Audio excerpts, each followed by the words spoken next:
I never imagined that the woman who scared me the most in my entire professional life, the woman whose heels clicked like warning shots across the office floor, would one day look at me with tears in her eyes and quietly ask, "If no one comes, will you stay with me?"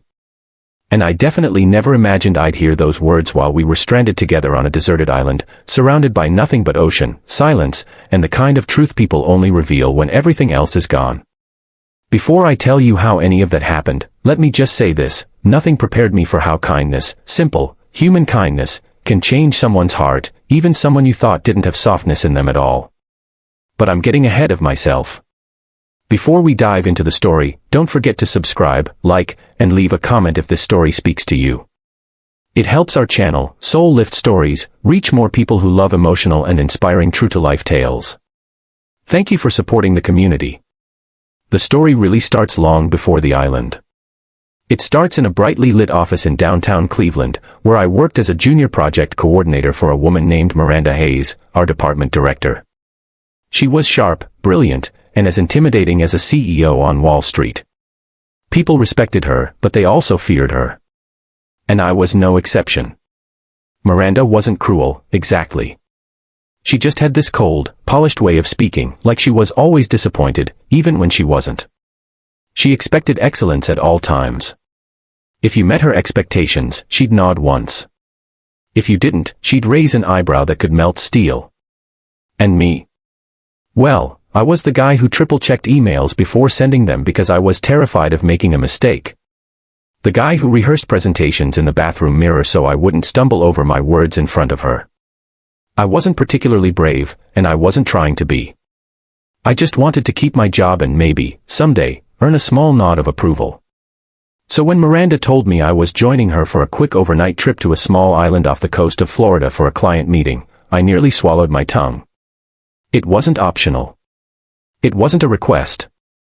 It was one of her signature, clipped commands. Pack lightly. You're coming with me. I said yes, of course. I always said yes.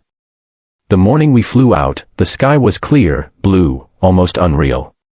The kind of sky that makes you feel like nothing bad could happen under it.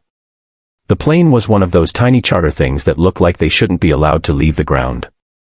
I didn't love flying, but I told myself it was only a short trip. Then, halfway over the water, the turbulence started. At first it was just a bump or two, nothing unusual.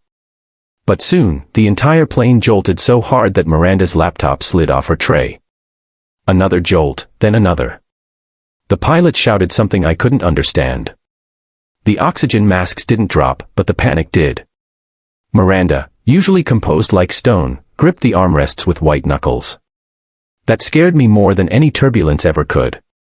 When the engine sputtered, I felt the kind of fear you don't forget. The kind that makes your chest tighten and your ears ring.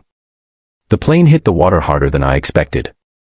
I don't remember how we got out, I just remember the cold shock of the ocean, the sharp salt stinging my nose, and the pilot yelling for us to swim toward a patch of land ahead. By the time we reached the shore, choking and shaking, the plane was gone beneath the waves. It was just Miranda and me. I'd never seen her like that, shivering, hair plastered to her face, eyes wide with something I'd never seen in them before, fear. Real fear. "Are you okay?" I asked, breathless. She didn't answer. Not right away. Then she nodded once, like she was forcing herself to return to the version of Miranda she knew how to be. But for the first time, she couldn't quite manage it. We walked the perimeter of the island. It was small, maybe a mile around, maybe less. No buildings. No boats. No signs of humans at all. Just palm trees, birds, and the sound of waves that felt way too peaceful for the nightmare we'd just lived. I kept expecting her to bark orders, to take charge, to do something Miranda-like. But she didn't. She sat on the sand, hugging her knees, and whispered, "This can't be happening." That was the moment I realized something important. When you strip away power suits and titles and offices with big windows, every person is still just a person. Vulnerable. Scared. Human. I don't know what came over me, but I sat down beside her and said softly, "We're okay. We're alive. We'll figure this out." Her eyes flicked toward me. She looked surprised, like kindness was something she didn't quite expect. The first night was rough. We slept under a palm tree, listening for planes or boats, but the sky remained empty. I shared my jacket with her. She didn't say thank you, but she held it close. That was enough. The next morning, Miranda was different. Quieter. Softer. We searched for anything useful. We found coconuts and driftwood. We built a small shelter using some washed-up debris. I started a fire after what felt like an hour of trying. When the spark finally caught, Miranda actually laughed. Not the polite, rehearsed laugh she used at office parties. A real laugh. The kind you feel in your stomach. I didn't know you could do that, she said. I didn't either, I admitted. We spent the next 2 days talking more than we had in 3 years of working together. Not about work. Not about projects or deadlines. About life. About family. About the things we'd both lost and the things we still hoped for. I know people think I'm cold, she said once, staring at the fire. I'm not trying to be. I don't know how to be anything else at work. If I'm not strong, I'm afraid everything will fall apart. I thought about how often we judge people without knowing what shaped them. Strong doesn't mean unkind, I said gently. And being kind doesn't make you weak. She looked at me like she'd never heard anyone say that before. But something inside her shifted. I could see it.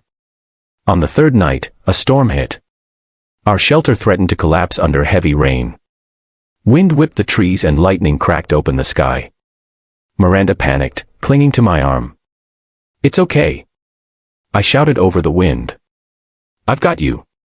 Her voice broke. If no one comes, will you stay with me? I don't want to die alone. In that moment, she wasn't my boss. She wasn't intimidating or powerful. She was human. Terrified. Needing kindness more than anything. I held her close and said, I'm not going anywhere. Something changed between us after that night. Not romance, not even close. Something deeper. A kind of trust that only happens when two people survive something together.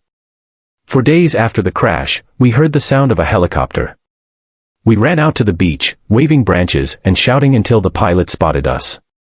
When we were airlifted out, Miranda squeezed my hand so tight I thought she'd break it. At the hospital, before our families arrived and the chaos of real life swept back in, she turned to me and said, You were kinder to me than I deserved. You deserved kindness, I told her. Everyone does. She didn't reply, but her eyes shimmered. Back at work weeks later, people swore she'd changed.